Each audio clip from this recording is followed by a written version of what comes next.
Alrighty, we are back with the second video in our budget deck profile series, and this time I want to take a look at Retainer Warrior of Darkness. It's a new archetype that kind of just debuted this set with the Warrior of Darkness package and Noct, and it's not just a very good deck; it's also relatively inexpensive if you can kind of find replacements for a couple of like very specific key cards. So what are we looking at here? So obviously we have a lot of different things that this deck does. First engine we're going to talk about is the Warrior of Darkness engine. This is the exact set of ratios that Joey ran in his list that won the store championship in Dallas. The 3 Noct, the 2 Glaives, 3 Dianas, 2 Albas. Really your goal is just to be able to cast Noct twice.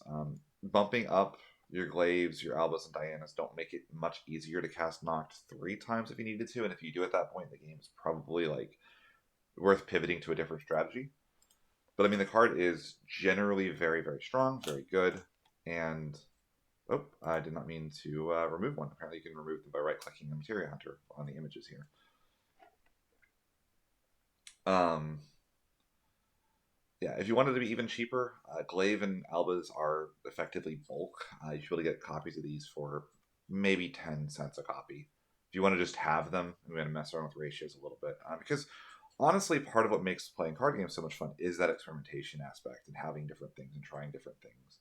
So a lot of these cards, the third Gladiolus, third Ignis, I would actually recommend having if they don't cost too much money. Um, Secondary engine in the deck, we do have the retainer engines, the 3 Noctis, the 2 Prompto, 2 Gladio, 2 Ignis. You can muck with these ratios a little bit.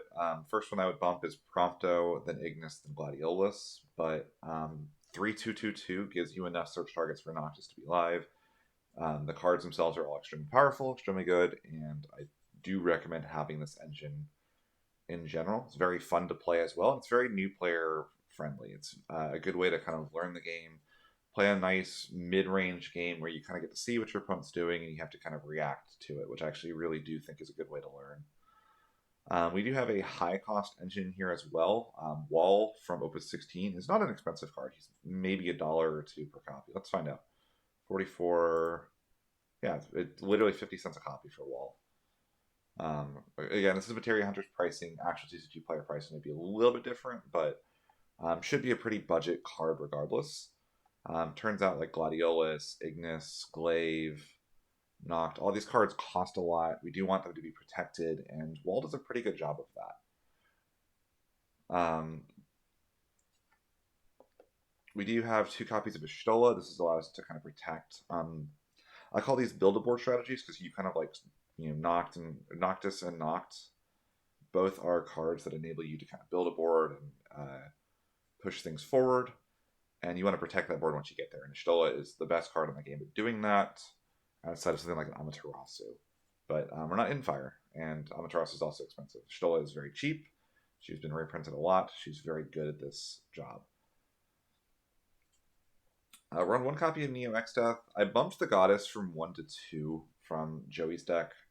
The board wipes are relatively expensive, and the Goddess is a very cheap and good one that fits within our colors and our engine. This card is. It's not like, a game warping, incredible broken card or anything, but it's good enough for what it does. And again, for a legend, it's not a very expensive one. It turns out that wiping boards is kind of expensive. So, lastly, the original list was on 3 copies of Yuffie. Yuffie is probably about a $20 to $30 card right now. I would recommend her as like the second upgrade to the list if you can get her. Got like the 1 Goddess, and then the next 2 cards I'm going to talk about. But since we don't have access to that, what I ended up doing instead was I went with 1 copy of Sid, Brave Exvius, and 1 copy of Kane. Really, your goal with these cards is just to enable Diana to have more free dulls, and these are good enough. They are consistently able to activate 2 characters, which could be a backup for Sid VE or Kane to help kind of ramp you, or they can help you use Diana as a dulling engine. Just generally kind of nice things to have access to, right? In summons, 3 Kusith, 3 Mist Dragon. I added in 1 copy of Hecatonch here for a reason I'll get to in the backups. But obviously, these are the same ratios as Joey's list. You could bump the Mist Dragon to 3 if you wanted to. You know, plenty of different things you can do there. And Hecaton Shear is a board wipe that is almost one-sided. Oops, I accidentally removed it again. Let's just reload. Gotta be careful using a mouse I'm not used to.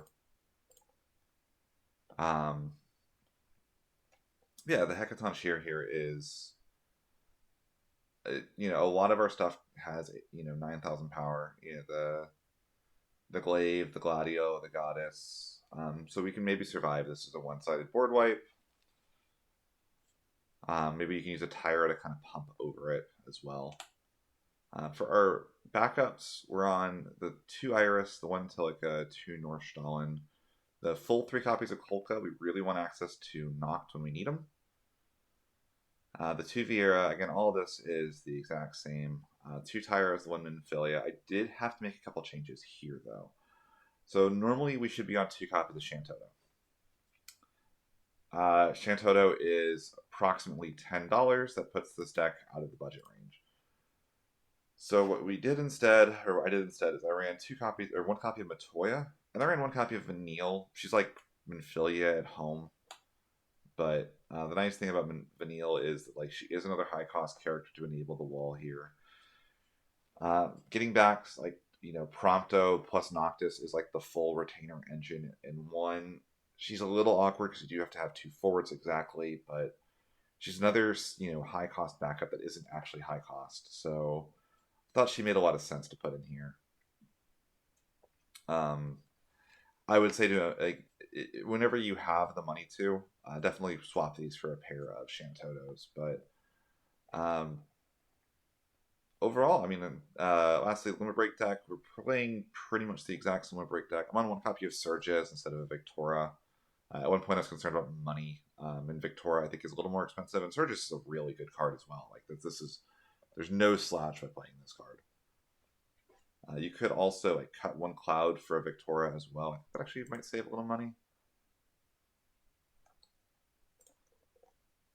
Cloud might just be glitched, so that might be one to keep an eye on. I think Cloud's like $2, if I remember correctly. Yeah, maybe LBs just aren't raising the price at all. I'll have to keep an eye on that, because the Tidus's might be not quite working then. But,